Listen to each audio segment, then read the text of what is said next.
ওম নমো ভগবতে বাসুদেবায়। Online Gita class পর্ব 3-এ আপনাদের সবাইকে সুস্বাগতম। আমরা আজকের ক্লাসে আলোচনা করব গত 2 ক্লাসে আমরা যেগুলো আলোচনা করেছি সেগুলো রিভিউ করব, কারণ অনেকে ক্লাস করেছে অনেকে ক্লাস করে নাই।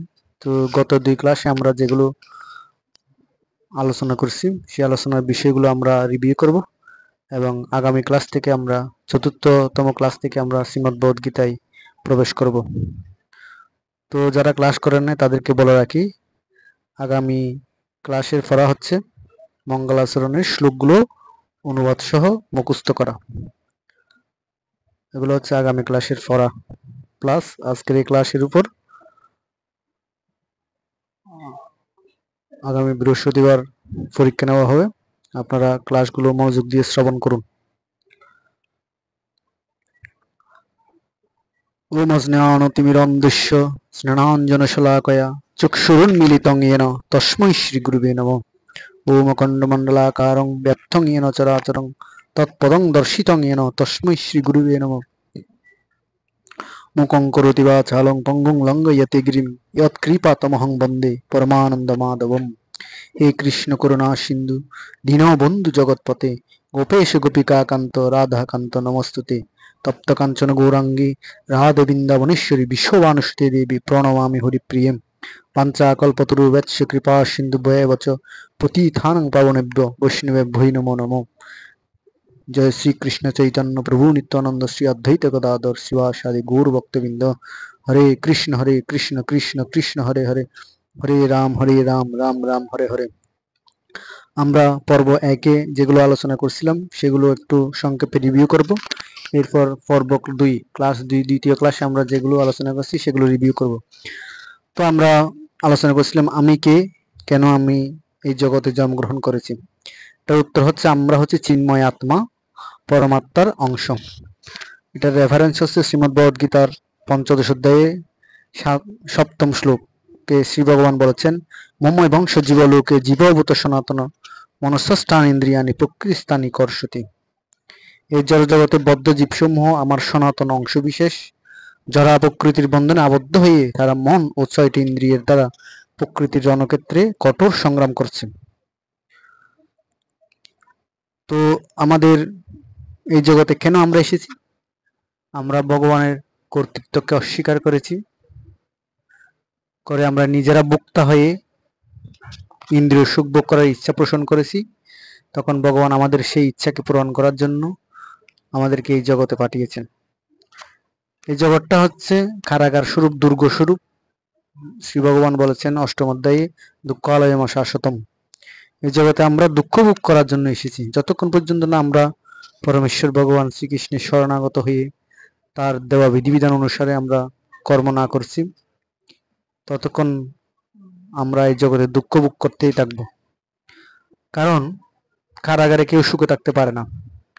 আমরা আমাদের পরম পিতা ভগবানকে ভুলে গেছি, তার কর্তৃত্বকে অস্বীকার করেছি, বিদায় এই জগতে আমরা পতিত হয়েছি এবং আমরা দুঃখ দুর্দশা ভোগ করবো। কারাগারে কেউ সুখে থাকতে পারে না, সে যতই ভালো মানুষ হোক না কেন, তাকে তার নিজ গৃহেই সে সুখী। তো আমাদের পরম গৃহ হচ্ছে গোলক বৃন্দাবন, ভগবানের ধাম।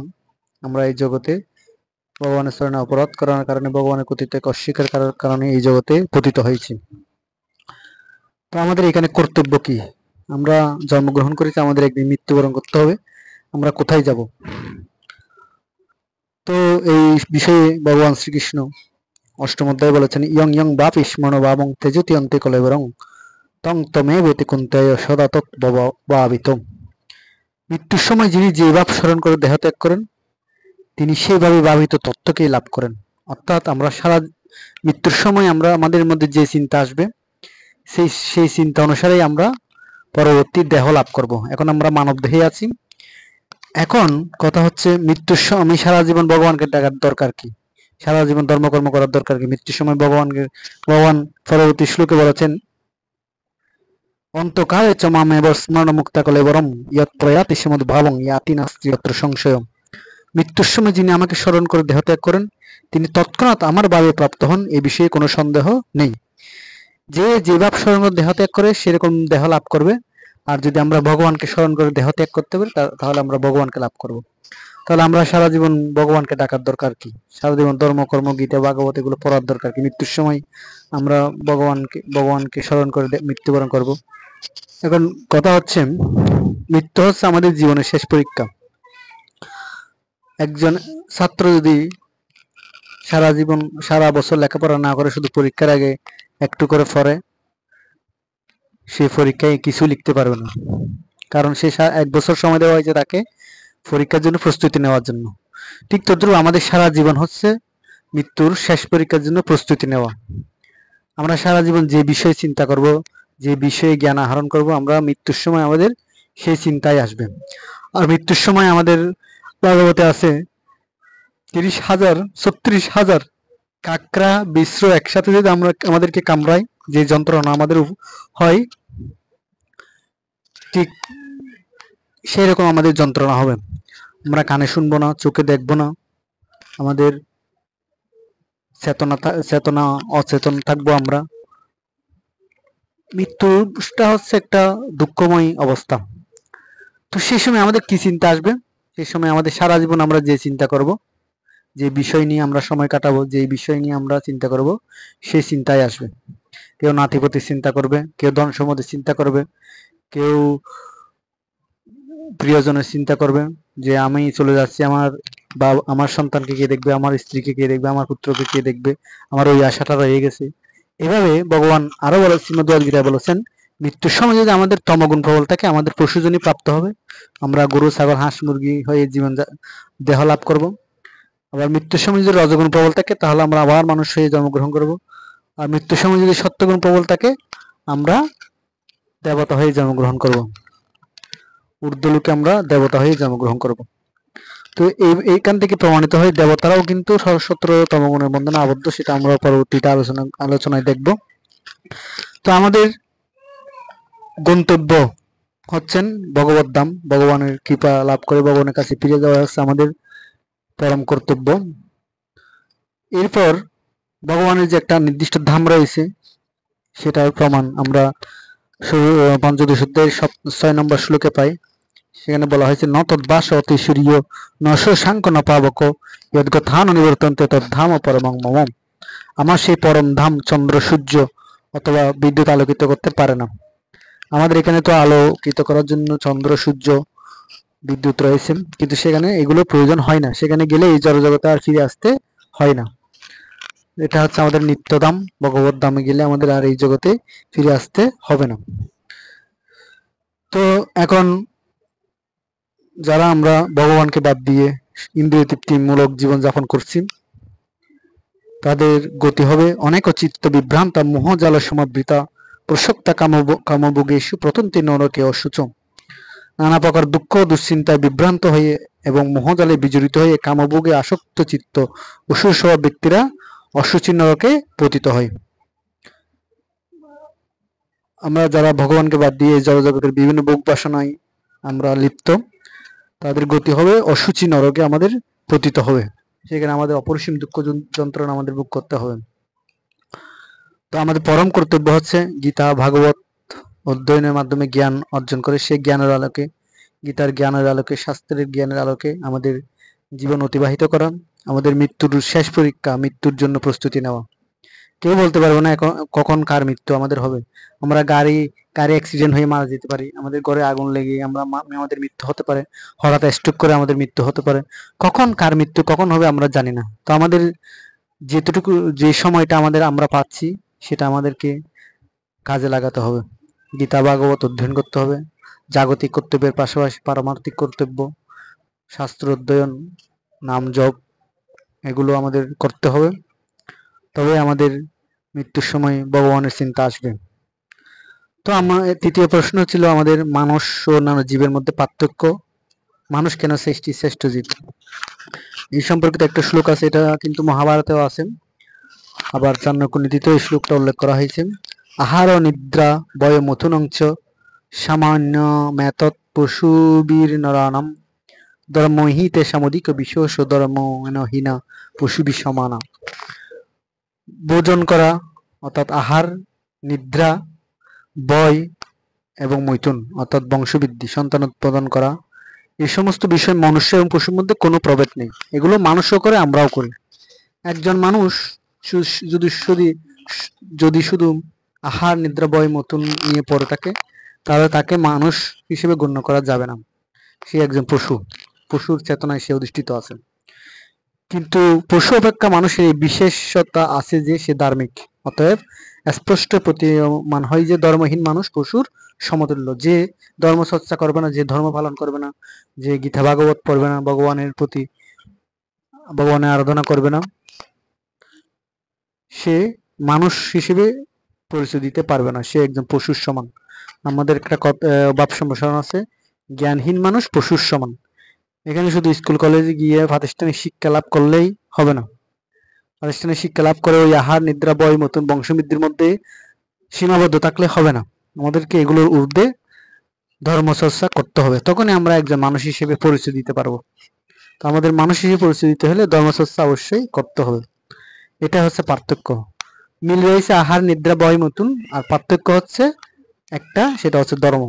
মানুষ ধর্ম পালন করতে পারে, পশু পাখিরা ধর্ম পালন করতে পারে না। তো আমাদের সনাতনীদের মধ্যে অনেক বিভ্রান্তি রয়েছে। আমরা ভগবান এক এবং অদ্বিতীয়, কিন্তু ভগবানের বিভিন্ন অবতার রয়েছে, বিভিন্ন রূপ রয়েছে, আবার বিভিন্ন আমাদের শাস্ত্রের দেবদেবীর বর্ণনা রয়েছে। তো আমরা দেবদেবী এবং ভগবানকে গুলিয়ে ফেলি, সেগুলো আমরা পরবর্তী শ্লোকে আমরা পরবর্তীতে আলোচনায় আসবে। আমাদের জানতে হবে ভগবান কি। ভগবান হচ্ছেন পরমেশ্বর, ভগবান শ্রীকৃষ্ণ। শ্রীকৃষ্ণ হচ্ছেন স্বয়ং ভগবান, সেটা আমাদের শাস্ত্রে বিভিন্ন গ্রন্থে বর্ণনা আছে, এবং ভগবান স্বয়ং নিজেই শ্রীমদ্ ভগবদ্গীতায় বলেছেন, সেটা আমরা পরবর্তী নিচে পড়ব। ব্রহ্মসংহিতায়, ব্রহ্মসংহিতা মানে ব্রহ্মা আমাদেরকে কিছু উপদেশ দান করেছেন, আমাদের জীবন সম্পর্কে উপদেশ দান করেছেন। সেখানে তিনি বলেছেন, ঈশ্বর পরম কৃষ্ণ সচ্চিদানন্দ বিগ্রহ অনাদি আদি গোবিন্দ সর্বকারণ কারণম। অর্থাৎ ভগবান শ্রীকৃষ্ণই পরম ঈশ্বর, তিনি সচ্চিদানন্দময়, যার কোনো আদি নেই, তিনি সকল কিছুর মূল কারণ, সর্বকারণের পরম কারণ। চৈতন্য চরিতামৃতে বলা হয়েছে, একলা ঈশ্বর কৃষ্ণ আর সব বৃত্ত। একমাত্র ঈশ্বর হচ্ছেন কৃষ্ণ, আর সবাই হচ্ছে তার বৃত্ত। বৃত্ত মানে হচ্ছে দাস। আমরা যা কিছু আছে, যা কিছু দেখতেছি, সবাই সবকিছু হচ্ছে ভগবানের দাস। আবার শ্রীমদ্ ভাগবতেও বলা আছে, কৃষ্ণস্তু ভগবান স্বয়ং, শ্রীকৃষ্ণই স্বয়ং ভগবান। এরপর পরাশরে মুনি বলেছেন, যার মধ্যে সমগ্র ঐশ্বর্য, বীর্য, যশ, সৌন্দর্য, জ্ঞান, শক্তি, বৈরাগ্য সম্পূর্ণরূপে বিদ্যমান, তিনি হচ্ছেন ভগবান। একমাত্র শ্রীকৃষ্ণের মধ্যেই সবকিছু পূর্ণরূপে বিদ্যমান, তাই তিনি ভগবান। এই বিষয়ে শ্রীমদ্ ভগবদ গীতার সপ্তম অধ্যায়ের সপ্তম শ্লোকে ভগবান নিজেই বলেছেন, মত্ত পরং তরণ্যান্যৎ কিঞ্চিদস্তি ধনঞ্জয় মই সর্বমিদং পুত্রং সূত্রে মণিগণাইব। হে অর্জুন, আমার থেকে শ্রেষ্ঠ আর কেউ নেই। যেমন সূত্রে মণিসমূহ গাঁথা থাকে, তেমনি সমস্ত বিশ্ব আমাতেই ওতপ্রোতভাবে অবস্থান করে। তাহলে তিনি নিজেই ঘোষণা করেছেন, আমি সর্বশ্রেষ্ঠ, আমি স্বয়ং ভগবান। কিন্তু আমাদের সমাজে সনাতনীদের মধ্যে দেখা যায় যে ভগবান শ্রীকৃষ্ণকে ভগবান মানে না। কেন মানে না সেটার বর্ণনাও কিন্তু শ্রীমদ্ ভগবদ্গীতায় আছে। কারণ মায়াবদ্ধ যারা জীব, তারা ভগবানকে জানতে পারে না, বুঝতে পারে না। তারা ভগবানকে সাধারণ মানুষ মনে করে, অবজ্ঞা করে। তো যাক, এগুলো আমরা বিস্তারিত শ্রীমদ্ ভগবদ্গীতার আলোচনায় আমরা বিশদভাবে আমরা আলোচনা করব। এখন আমাদের জীবনের উদ্দেশ্য হচ্ছে এই জড়জগতের বন্ধন থেকে, মায়ার বন্ধন থেকে উদ্ধার হয়ে ভগবান শ্রীকৃষ্ণের কাছে ফিরে যাব, ভগবান শ্রীকৃষ্ণের সাথে পুনরায় যুক্ত হওয়া। এখন আমরা ভগবানকে ভুলে আছি, মায়ার দ্বারা আবদ্ধ হয়ে আমরা ভগবানকে ভুলে আছি, মায়ার দ্বারা আকৃষ্ট হয়ে আমরা ভুলে গেছি স্বয়ং ভগবান আমাদের পরম পিতা। তার সেবায় আমাদের যুক্ত থাকা, তার কাছে যাওয়াই আমাদের জীবনের উদ্দেশ্য। তো আমরা এখানে 7 নম্বর প্রশ্নে আরো 3টা বিষয় নিয়ে আলোচনা করছিলাম, গুরুদেব, দেবতা এবং ভগবানের মধ্যে পার্থক্য। আমরা কিন্তু এই 3টাকে গুলিয়ে ফেলি। আমরা দেখি আমাদের সনাতনী সম্প্রদায়ে যে গুরুদেবকে ভগবান মনে করে পূজা করে, আর ভগবান পরমেশ্বর ভগবান শ্রীকৃষ্ণকে অপসারণ করে। অপসারণ মানে গুরুদেবকেই কৃষ্ণ মনে করে। এরকম আমরা অনেক দেখতে পাবো আমাদের সনাতনী সম্প্রদায়ে। আবার দেবতা অনেক অনেক আমরা অনেকেই আছি যে বিভিন্ন দেব, এক একজন এক এক দেব দেবীর ভক্ত, কেউ কালী ভক্ত, কেউ দুর্গা ভক্ত, কেউ শিব ভক্ত, কেউ সন্তোষী মার ভক্ত, কেউ জগদ্ধাত্রী মায়ের ভক্ত। এভাবে এক একজন এক এক দেব দেবীর ভক্ত। যে দেব যে যে ব্যক্তি যে দেব দেবীর ভক্ত সে তাকে ভগবান মনে করে, কিন্তু আসলে এগুলো আমাদের জানা দরকার। দেবতা এবং ভগবানের মধ্যে পার্থক্য, গুরুদেবের মধ্যে পার্থক্য। গুরুদেব হচ্ছেন ভগবানের প্রতিনিধি। প্রতিনিধি মানে তিনি তিনি ভগবানের সমতুল্য, কিন্তু ভগবান নয়। স্বয়ং ভগবান আমাদেরকে এই জগৎ থেকে উদ্ধার করার জন্য, মায়ের বন্ধন থেকে উদ্ধার করার জন্য তিনি একজন প্রতিনিধি আমাদের কাছে পাঠান। তিনি হচ্ছেন আমাদের গুরুদেব। তো গুরুদেবের কাজ হচ্ছে শিষ্যকে ভগবানের সাথে যুক্ত করে দেওয়া। গুরুদেবও যেমন ভগবানের আরাধনায় যুক্ত থাকেন এবং গুরুদেব তার শিষ্যকেও তার ভগবানের আরাধনায় যুক্ত করেন। এটাই হচ্ছে গুরুদেবের কাজ। তো গুরুদেব যেহেতু ভগবানের প্রতিনিধি, ভগবানকে যেমন আমরা সম্মান করি, গুরুদেবকেও ভগবানের মতো আমাদের সম্মান পূজা করতে হবে। যেমন আমরা যদি প্রধানমন্ত্রীর সাথে কেউ দেখা করতে চাই, আমাদের সাথে দেশের প্রধানমন্ত্রী দেখা করবে না, আমাকে কোনো তাদের সচিবের সাথে যোগাযোগ করতে হবে, বিভিন্ন মাধ্যমে আমাদের তাদের সাথে যোগাযোগ করতে হবে। তারা প্রধানমন্ত্রীকে গিয়ে বলবে যে আমার আপনার সাথে একজন দেখা করতে চাই, তখন প্রধানমন্ত্রী অনুমতি দিলে আমি তার সাথে দেখা করতে পারবো। ঠিক তদ্রুপ আমরা সরাসরি ভগবানের কাছে যেতে পারবো না, সেই যোগ্যতা আমাদের নেই। তো গুরুদেব কি করেন, আমাদেরকে যোগ্য করে তোলেন ভগবানকে যাওয়ার জন্য, আমাদের পথ দেখিয়ে দেন, সাধনার পথ দেখিয়ে দেন, শিক্ষা দীক্ষা দিয়ে আমাদেরকে ভগবানের সেবার, ভগবানের কাছে যাওয়ার জন্য প্রস্তুত করে তোলেন।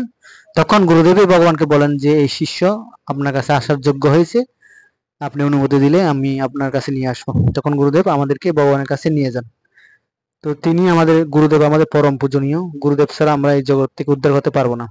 যেমন কাউকে যদি দড়ি দিয়ে গাছের সাথে বেঁধে দেওয়া হয়, সে নিজে নিজে হাত পা বেঁধে দেওয়া হয়, তখন সে নিজে নিজে ছুটতে পারবে না, কেউ একজন তাকে কুলে দিতে হবে। কুলে দিলে তখন সে বন্ধন মুক্ত হবে।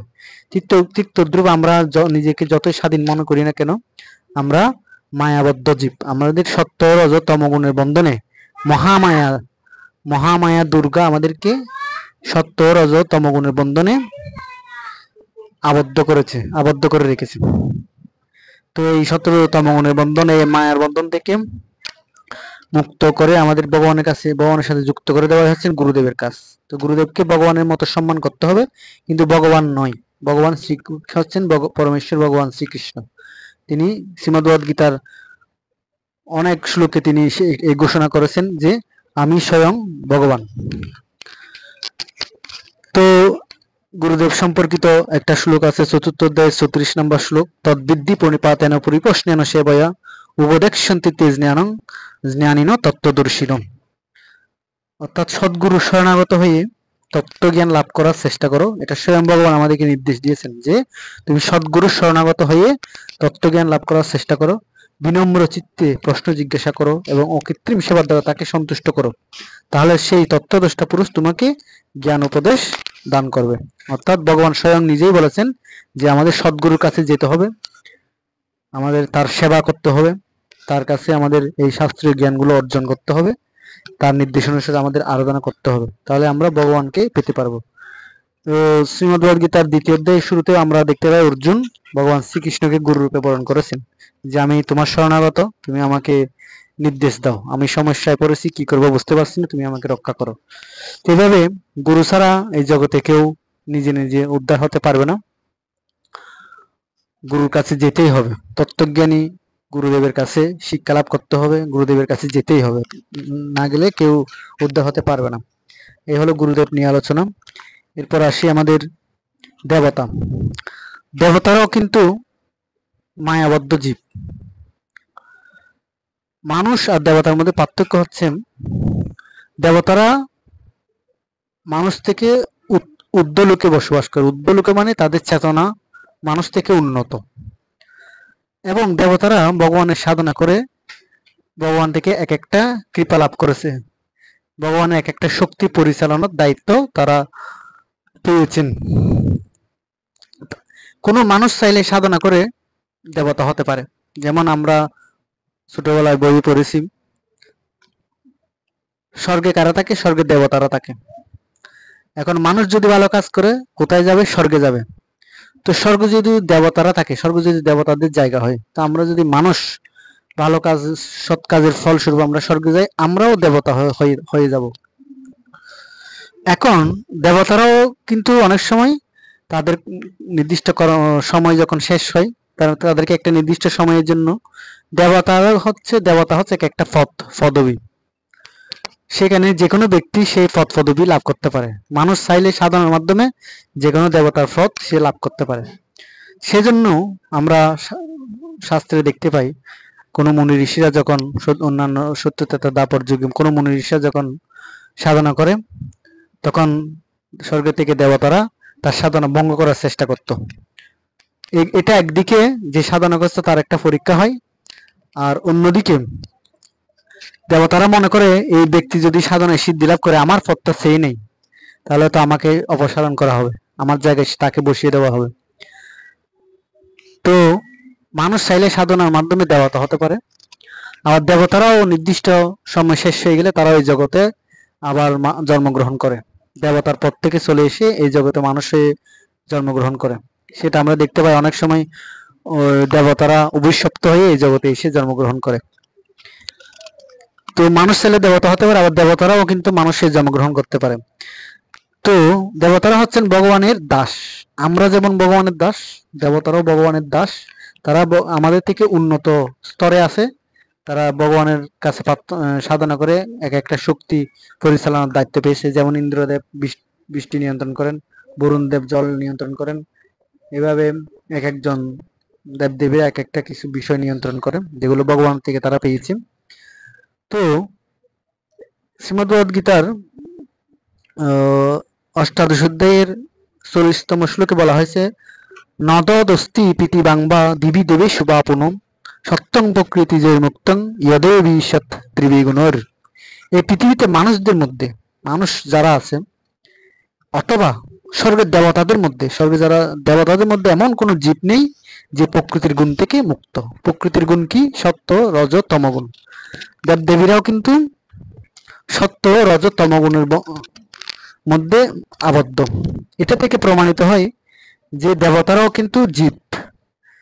মানুষ যেমন জীব, গরু, ছাগল, হাঁস, মুরগি যেমন জীব, দেবতারাও কিন্তু জীব।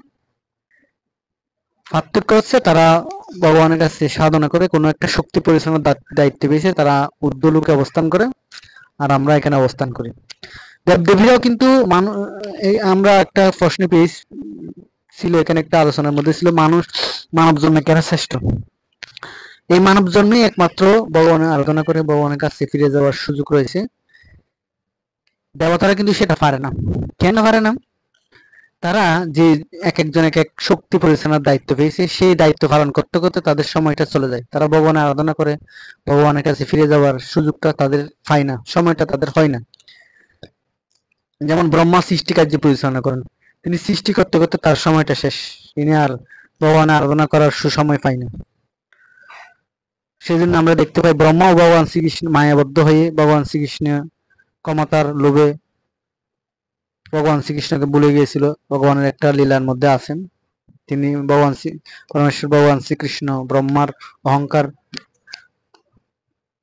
চূর্ণ করেছেন।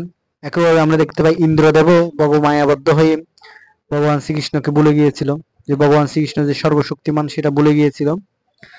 তার অহংকারও আমরা দেখতে পাই চূর্ণ করেছে। এখন দামোদর মাস চলতেছে, অন্নকূট গিরি গোবর্ধন পূজা চলতেছে। সেই পূজার তাৎপর্য হচ্ছে ইন্দ্র পূজা বন্ধ করে বৃন্দাবনবাসীরা গিরি গোবর্ধনের পূজা করেছিলেন। ইন্দ্র রুষ্ট হয়ে 7 দিন 7 রাত অনবরত বৃষ্টির মাধ্যমে বৃন্দাবন ভাসিয়ে দেওয়ার চেষ্টা করেছিল, বৃন্দাবনবাসীদের বিনষ্ট করার চেষ্টা করেছিল। কিন্তু সে স্বয়ং ভগবান শ্রীকৃষ্ণকে ভুলে গিয়েছিল। তার শক্তি, ইন্দ্র যে শক্তি, সেটা যে ভগবান শ্রীকৃষ্ণের দেওয়া, সেটা সে ভুলে গিয়েছিল। সেই লীলার মাধ্যমে তারা অহংকার চূর্ণ করেছেন। তো দেবদেবীরাও কিন্তু মানুষের স্তরে মানব জন্ম হচ্ছে শ্রেষ্ঠ জন্ম। যেমন ভগবান শ্রীকৃষ্ণ, এটার প্রমাণ আমরা পাই। মানুষ ভগবান শ্রীকৃষ্ণ যখন এই জগতে এসে বিভিন্ন লীলা করছিল, তখন দেবদেবীরা স্বর্গ থেকে দেখে তারাও ইচ্ছা পোষণ করছে যে আমরা যদি মানুষ হয়ে পৃথিবীতে থাকতাম, ভগবানের লীলায় অংশগ্রহণ করতে পারতাম। এটার যথার্থ প্রমাণ হচ্ছে শিবজি। রাসলীলার সময় শিবজি একজন গোপীর রূপ ধারণ করে রাসলীলার দারোয়ান হিসেবে নিযুক্ত হয়েছিল। পরে গোপীরা তাকে চিনে ফেলে তাকে রাস রাস রাসে অংশগ্রহণ করার জন্য গোপী হয়েছিল, কিন্তু গোপীরা তাকে চিনে ফেলে তাকে একটা শাস্তি দেয় যে তুমি দারোয়ান হয়ে থাকবে, যাতে তোমার মতো আর কেউ গোপী সেজে এই এই রাসলীলায় যাতে অংশগ্রহণ করতে না পারে। তো আমরা দেখতে পাই দেবদেবীরাও ভগবানের অপাকৃত লীলায় অংশগ্রহণ করার জন্য আগ্রহী। তো একমাত্র মানুষই পারে ভগবানের আরাধনা করে, ভগবানের লীলা গুণকীর্তন করে, ভগবানের সাধনা করে ভগবানের কাছে ফিরে যাওয়া। কোনো দেবী যদি ভগবানের কাছে ফিরে যেতে চায়, তাহলে তাকেও মানুষ হয়ে জন্মগ্রহণ করতে হবে, করে ভগবানের আরাধনা করতে হবে। গীতা, ভাগবত এগুলো পড়তে হবে, পরে ভগবানের আরাধনা করতে হবে। তো এই হলো দেবদেবী।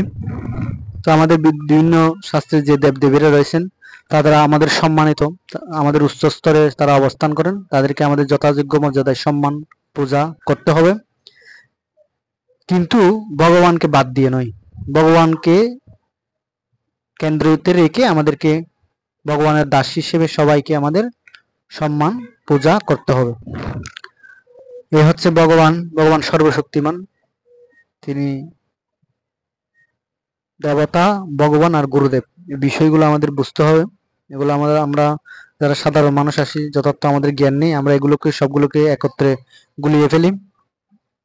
তো এগুলো আমাদের যথার্থ জ্ঞানের অভাব, ভগবানের কৃপার অভাব, গুরু কৃপার অভাব বিধায় আমাদের এই সমস্যাটা হয়। এরপর আমাদের দেবদেবীদের সম্পর্কে আরো তিনটা শ্লোক আরো দেওয়া আছে, আমি সংক্ষেপে বলে যাচ্ছি। সতয়া শ্রদ্ধয়ুক্ত তুষ্য আরাধনমি হতে লবতে চেততা কামান ময়েব বিহিতান হিতান। সেই ভক্ত শ্রদ্ধাযুক্ত হয়ে সেই দেবতার আরাধনা করেন এবং সেই দেবতার কাছ থেকে আমার দ্বারা বিহিত কামবস্তু লাভ করেন। দেবদেবীদের আমরা যখন কোনো দেবদেবীর কাছে আরাধনা করব, সেই দেবদেবী নিজে থেকে আমাদেরকে কিছু দিতে পারবে না, এটা ভগবানের কাছ থেকে অনুমোদন নিয়ে ভগবান যখন অনুমতি দেবে তখনই আমরা সেই বস্তু আমরা লাভ করতে পারবো।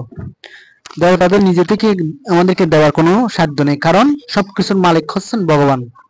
তো ভগবানের শক্তি, ভগবানের সম্পত্তি দেবদেবীদেরকে পরিচালনা করার দায়িত্ব দেওয়া হয়েছে।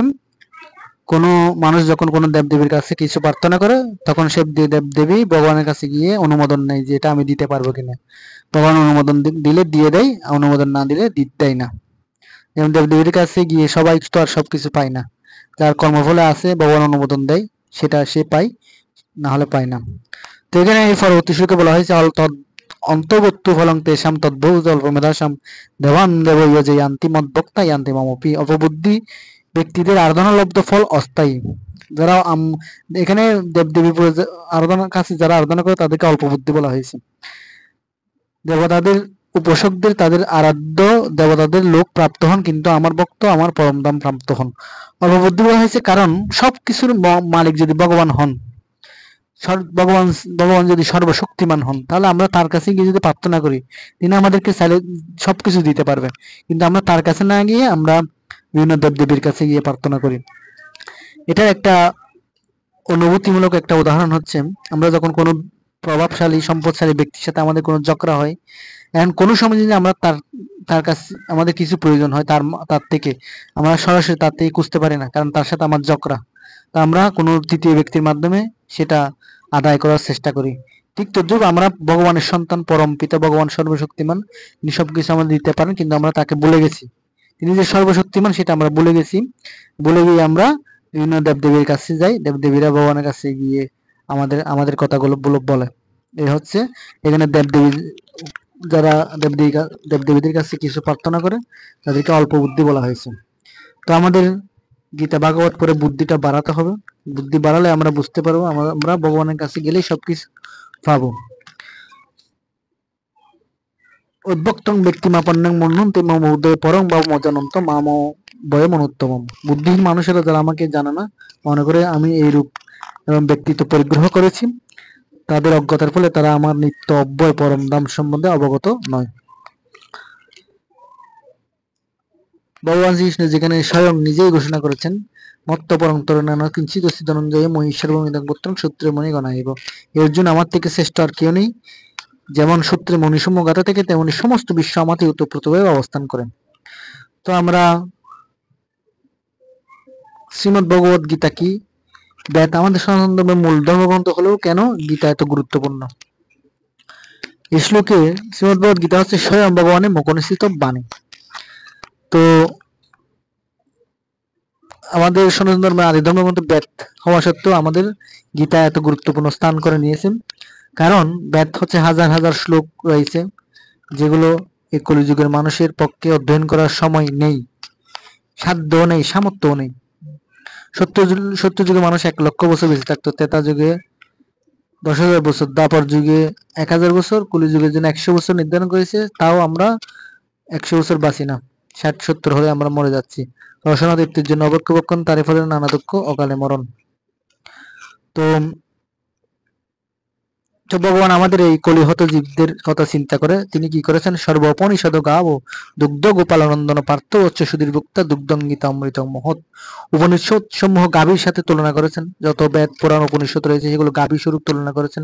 গোপালনন্দ শ্রীকৃষ্ণ সেই গাভীর দোহনকর্তা, অর্জুন বাছুর, আর গীতার অমৃত মানে উৎকৃষ্ট দুধ সদৃশ, যা পণ্ডিতগণ জ্ঞানীগণ পান করেন। সমস্ত শাস্ত্র মন্থন করে ভগবান শ্রীকৃষ্ণ আমাদের জন্য এই গীতার জ্ঞানগুলো প্রদান করেছেন। তাই আমরা এই গীতার জ্ঞান, একটা গরু থেকে যখন বাচ্চা হয়, সেই বাচ্চা তখন শুধু গরুর দুধ খেয়ে জীবন ধারণ করে, অন্য খাওয়ার কোটা কোনো কিছু খায় না। সেই দুধের মধ্যে বাছুর বেঁচে থাকার জন্য, পরিপুষ্ট হওয়ার জন্য, সুন্দরভাবে জীবন অতিবাহিত করার জন্য সবকিছু, যেমন পুষ্টি, সমস্ত পুষ্টিগুণ যেমন দুধের মধ্যে থাকে, ঠিক তদ্রুপ পরমেশ্বর ভগবান সমস্ত শাস্ত্র মন্থন করে এই শ্রীমদ ভগবত গীতার বাণীগুলো আমাদেরকে দিয়েছেন। এই বাণীগুলোর মধ্যে সমস্ত শক্তি, পুষ্টি, সমস্ত জ্ঞান, সমস্ত ঐশ্বর্য, সমস্ত সমস্যার সমাধান এই শ্রীমদ ভগবত গীতার মধ্যে রয়েছে।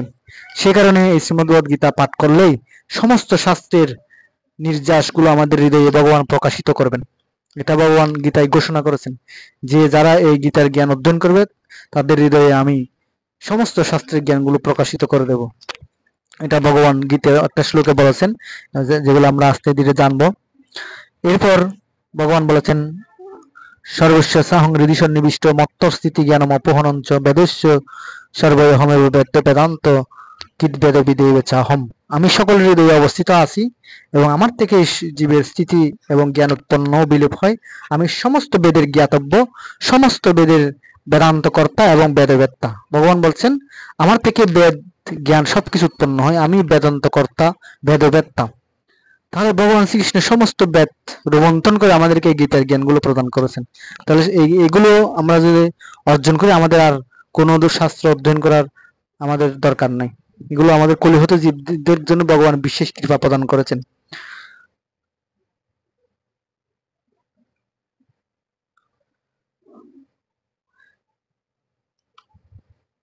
এরপর শ্রীমদ ভগবত গীতার উৎপত্তি বিষয়ে আমরা যদি জানতে চাই, শ্রী ভগবান চতুর্থ অধ্যায়ে বলেছেন, ইমাং বিবস্বতি ইগং পুক্তবানহ বয়ম বিবস্বান মনে প্রাহ মনোরিক্ষা কবে ববিদ।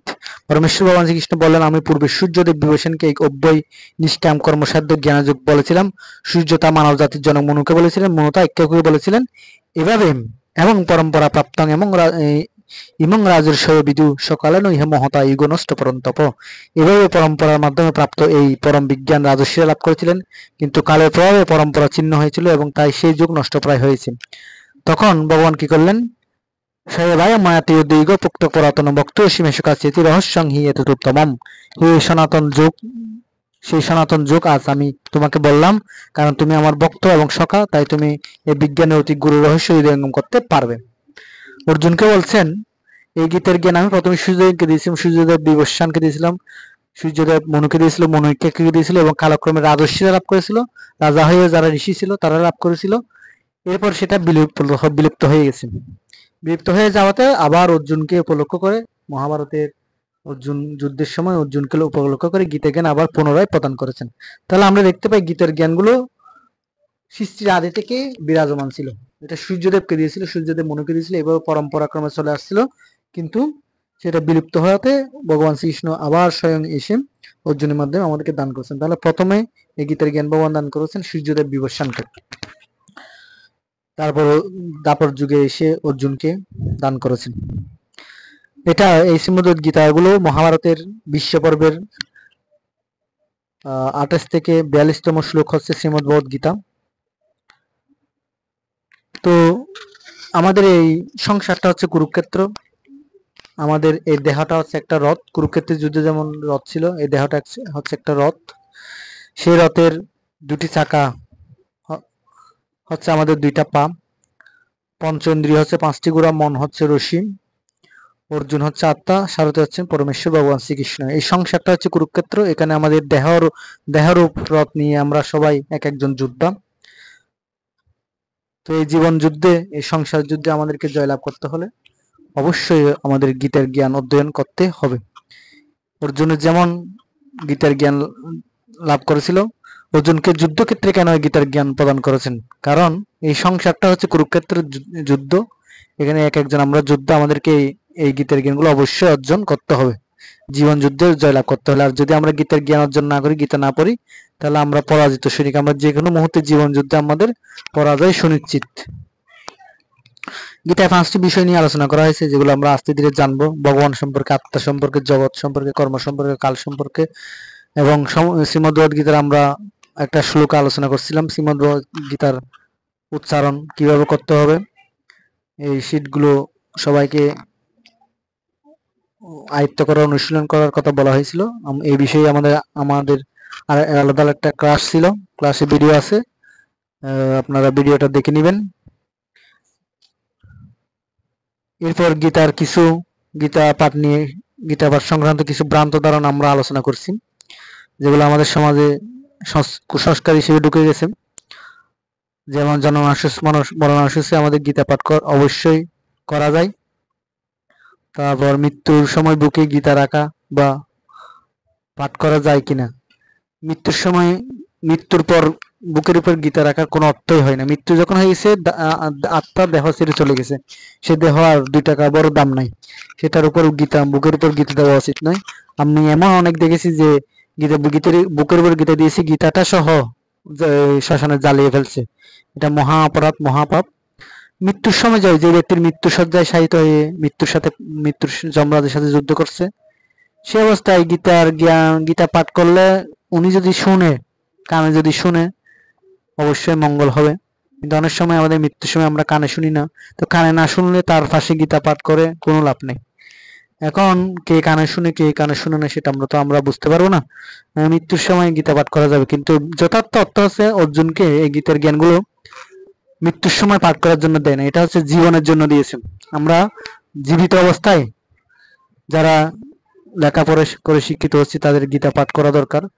যারা পরিবারে, যারা বয়োজ্যেষ্ঠ লোক, যারা লেখাপড়া জানে না, গীতা পড়তে পারে না, তাদেরকে সবাইকে একসাথে বসিয়ে গীতা পাঠ করা দরকার। এটাই হচ্ছে আসল উদ্দেশ্য। জীবনের জন্য হচ্ছে গীতা, মৃত্যুর পরে গীতা তখন আর কোনো লাভ হবে না। তো এভাবে একসময় গীতাকে লাল সালু মুড়িয়ে আসনে রেখে দেওয়া হতো, ধরা যেত না, ছোঁয়া যেত না। সেই কারণে গীতার জ্ঞানগুলো মানে আমাদের সমাজে প্রসার লাভ করতে পারে নাই। তো অনেক সময় দেখা যায় কেউ মারা গেলে জননাশুস বা মরণাশুসের সময় গীতা পাঠ বন্ধ রাখা হয়, ভগবানের নাম জপ কীর্তন এগুলো সবকিছু ধর্মকর্ম সব বন্ধ রাখা হয়। আসলে এটা উচিত নয়। গীতা পাঠ হচ্ছে একটা তপস্যা, ছাত্রাণাং অধ্যয়নং তপ। ছাত্রছাত্রীর কর্তব্য হচ্ছে অধ্যয়ন করা। তো ছাত্রছাত্রী শুধু স্কুল কলেজের বইগুলো অধ্যয়ন করবে, শাস্ত্র অধ্যয়ন করবে না, এটা তো হতে পারে না। কেউ যখন মারা যায়, কারো বাড়িতে, কারো এলাকায়, কেউ গোষ্ঠী জ্ঞাতির মধ্যে কেউ মারা গেলে আমরা গীতা পাঠ করি না, কিন্তু শাস্ত্রে বলা হয়েছে ছাত্রাণাং অধ্যয়নং তপ, ছাত্রছাত্রীদের অবশ্যই অধ্যয়ন করতে হবে। তো স্কুল কলেজে বই যেরকম অধ্যয়ন করে, গীতা পাঠও নিত্য পাঠ্য একটা গ্রন্থ আমাদের প্রাতিষ্ঠানিক শিক্ষার পাশাপাশি, প্রাতিষ্ঠানিক বইয়ের পাশাপাশি আমাদেরকে গীতাটা অবশ্যই পাঠ করা কর্তব্য। ছাত্রানাং অধ্যয়নং তপ। তপ মানে হচ্ছে তপস্যা। এবং ভগবান অষ্টাদশ অধ্যায়ে বলেছেন, যজ্ঞ দান তপকর্ম নথেজ্জঙ্কারে ইয়মেব তত্ত্ব যস্ন দানং তপস্যৈব প্রাবণানি মনীষিণাম।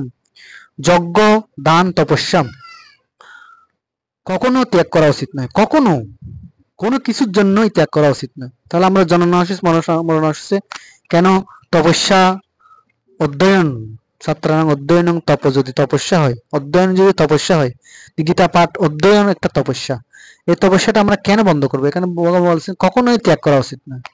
তাহলে আমরা জননাশিস মরণাশিসে কেন ত্যাগ করব? যজ্ঞ, দান ও তপস্যা মনীষীদের পর্যন্ত পবিত্র করা। আমাদের গীতা পাঠের উদ্দেশ্য হচ্ছে আমাদের হৃদয়কে পবিত্র করা। হৃদয়, মন যখন পবিত্র হবে, আমাদের দেহ আস্তে আস্তে শুদ্ধ হবে। তাহলে যেটা পড়লে আমাদের দেহ মন পবিত্র হবে, শুদ্ধ হবে, আমাদের মনের ময়লা পরিষ্কার হবে, আমাদের মনে প্রতিনিয়ত কাম, ক্রোধ, লোভ, মদ, মোহ, মাৎসর্য এগুলো প্রতিনিয়ত আমাদের ময়লা রূপে আমাদের হৃদয়ে, দেহের মধ্যে, মনের মধ্যে জমা হচ্ছে। তো গীতা পাঠের মাধ্যমে এগুলো আমাদের পরিষ্কার হবে। তাহলে যেটার মাধ্যমে আমাদের মন, দেহ, হৃদয় পবিত্র হবে, সেটা একটা জননাশক, কেউ মারা গেছে, কেউ জন্মগ্রহণ করেছে, তার জন্য আমাদের দেহের পবিত্রতা করা যেটা আমাদের করবে, সেটা আমরা বন্ধ কেন করব? সেটা আরো বেশি বেশি করে পড়তে হবে। কিন্তু আমাদের সমাজে একটা কুসংস্কার রয়েছে যে কেউ মারা গেছে, কেউ জন্মগ্রহণ করেছে, সেখানে আর গীতা পাঠ করার দরকার নেই। অথচ আমরা দেখতে অনেক সময় দেখে যাই যে শ্রাদ্ধে, ক্রিয়া বাড়িতে গীতা পাঠ করলে, এই যে তিলে ইয়া না পড়লে গীতা পাঠ শুরু করা যাবে না। এটা কি ধরনের কথা? গীতা পাঠের মাধ্যমেই তো সমস্ত কিছু পবিত্র হবে। তো সেই জায়গায় গীতা পাঠকে অবহেলা করা হয়, গীতা পাঠকে বন্ধ রাখা হয়। কেউ মারা গেলে সেই পরিবার আর গীতা পাঠ করে না। এগুলো হচ্ছে কুসংস্কার ঢুকে গেছে। কারণ কলিযুগের মানুষ হচ্ছে 99% তমগুণে আবদ্ধ। তমগুণ হচ্ছে অজ্ঞানতা। অজ্ঞানতা মানে হচ্ছে ভালোকে খারাপ মনে করবে, খারাপকে ভালো মনে করবে। আর কলির প্রভাবে আমরা যেটা করলে আমাদের মঙ্গল হবে সেটা আমরা করব না, যেটা করলে আমাদের অমঙ্গল হবে সেটা আমরা বেশি বেশি করে করব। এটা হচ্ছে কলির একটা প্রভাব। তো আমাদেরকে কলির প্রভাবকে প্রতিহত করতে হলে আমাদেরকে এই শাস্ত্র অধ্যয়ন করতে হবে, গীতার জ্ঞান অধ্যয়ন করতে হবে। গীতা পাঠ করলে এই সমস্ত শাস্ত্র জ্ঞান অটোমেটিক্যালি হৃদয়ে প্রকাশিত করবেন ভগবান, সেটা গীতার মধ্যেই ঘোষণা করেছেন। তো আমাদের আজকের ক্লাসের মূল বিষয় হচ্ছে মানব জীবনে ধর্মীয় শিক্ষা বা গীতা শিক্ষার গুরুত্ব। আমি সংক্ষেপে উপসংহার বলে শেষ করছি আজকের ক্লাসটা। আমরা সবাই সুখ, শান্তি, আনন্দ চাই, কারণ আমাদের আত্মা হচ্ছে সচ্চিত আনন্দময়। সৎ অর্থ নিত্য, চিত অর্থ জ্ঞানময়, আর আনন্দ অর্থ পরমানন্দময়। আমাদের আত্মাটা হচ্ছে নিত্য। নিত্য মানে সব সময় ছিল, আছে এবং থাকবে। কোন সময় আত্মা, এটা আমরা আত্মা সম্পর্কে শ্রীমদ্ ভগবদ গীতার দ্বিতীয় অধ্যায়ে আমরা জানবো। আত্মা জন্ম নেই, মৃত্যু নেই, বৃদ্ধি নেই, স্থিতি নেই, সব সময় অপরিবর্তনীয় এবং জ্ঞানময় আর আনন্দময়। কিন্তু এখন আমরা কি অবস্থায় আছি? এখন আমরা মায়া দ্বারা আবদ্ধ আছি, যার কারণে আমরা যে নিত্য সেটা আমরা বুঝতে পারি না। আমরা দেহকেই নিত্য মনে করি, যে আমি সারা জীবন বেঁচে থাকবো, অমর হয়ে থাকবো। দেহকে আমরা নিত্য মনে করি, কিন্তু দেহটা হচ্ছে অনিত্য। এটা প্রতিনিয়ত আমাদের পরিবর্তন হচ্ছে। জড়দেহের 6টি পরিবর্তন: জন্ম, বৃদ্ধি, স্থিতি, ক্ষয়, বংশবৃদ্ধি, ক্ষয়। 6টি পরিবর্তন আমাদের দেহের প্রতিনিয়ত হচ্ছে। দেহ একদিন বিনষ্ট হয়ে যাবে, কিন্তু আত্মা বিনষ্ট হবে না। তো আমরা মায়াবদ্ধ হয়ে আমরা দেহকেই নিত্য মনে করি। আমাদের নিত্য হচ্ছে আত্মা এবং জ্ঞানময়। আমরা এখন অজ্ঞানের মধ্যে আছি। আমাদের গীতা ভাগবত পাঠের মাধ্যমে, শাস্ত্র অধ্যয়নের মাধ্যমে, আমাদের গুরু কৃপার মাধ্যমে আমাদের জ্ঞান অর্জন করতে হবে। এবং আনন্দময়, আমরা কেউ দুঃখ চাই না, কিন্তু আমাদের দুঃখ আসে। কেন আসে? আমরা ভগবানকে বাদ দিয়ে, ভগবানের দেওয়া বিধিবিধান বাদ দিয়ে, গীতা জ্ঞান চর্চা বাদ দিয়ে আমরা নিজেদের ইন্দ্রিয় তৃপ্তির জন্য আমরা কর্ম করি, যার ফলস্বরূপ আমাদের প্রতিনিয়ত পূর্বজন্মের কর্মফল আমরা এখন এই জন্মে ভোগ করতেছি, এই জন্মের কর্মফল পরবর্তী জন্মে ভোগ করবো। এইভাবে আমাদের খারাপ কর্মের ফলস্বরূপ আমরা দুঃখ ভোগ করছি, কিন্তু আমরা কেউ দুঃখ চাই না, কেউ অশান্তি চাই না, কেউ নিরানন্দ চাই না, সবাই আনন্দ সুখ শান্তি চাই। তো আনন্দ সুখ শান্তি চাইতে হলে আমাদেরকে প্রাতিষ্ঠানিক শিক্ষার পাশাপাশি জাগতিক যার যেটা কর্তব্য কর্ম সেটা করার পাশাপাশি আমাদেরকে গীতার জ্ঞান, শাস্ত্রের জ্ঞান অধ্যয়ন করতে হবে, ভগবানের আরাধনা করতে হবে। তবেই আমরা সুখময়, শান্তিময়, আনন্দময় জীবন লাভ করতে পারবো। গীতা পাঠ শুধু জ্ঞান নয়, এটি আত্মার জাগরণ। আত্মাকে জাগরিত করাই হচ্ছে গীতার জ্ঞানের আলোকে আলোকিত করাই হচ্ছে শ্রীমদ্ভগবদ্গীতার উদ্দেশ্য। তো ক্লাস অনেকক্ষণ হয়ে গেছে, আমি সংক্ষেপে দুই ক্লাসে যেগুলো আলোচনা করছি সেগুলো আজকে সংক্ষেপে আলোচনা করলাম, একটু রিভিউ করলাম। ভগবান সকলের মঙ্গল করুক, ভগবান সকলকে গীতা পাঠ অধ্যয়ন করার সময় দান করুক, সুযোগ দান করুক, অপ্রাকৃত কৃপা প্রদান করুক। ভগবানের কাছে, পরমেশ্বর ভগবান শ্রীকৃষ্ণের কাছে এই প্রার্থনা করে আজকের মতো ক্লাস এখানে শেষ করছি। সর্বেষাং মঙ্গলং ভূয়াৎ, সর্বে শান্তু নিরাময়া, সর্বে ভদ্রাণি পশ্যন্তু মা কশ্চিৎ দুঃখভাগ্ ভবেৎ। জয় গীতা, জয় গীতা, জয় গীতা।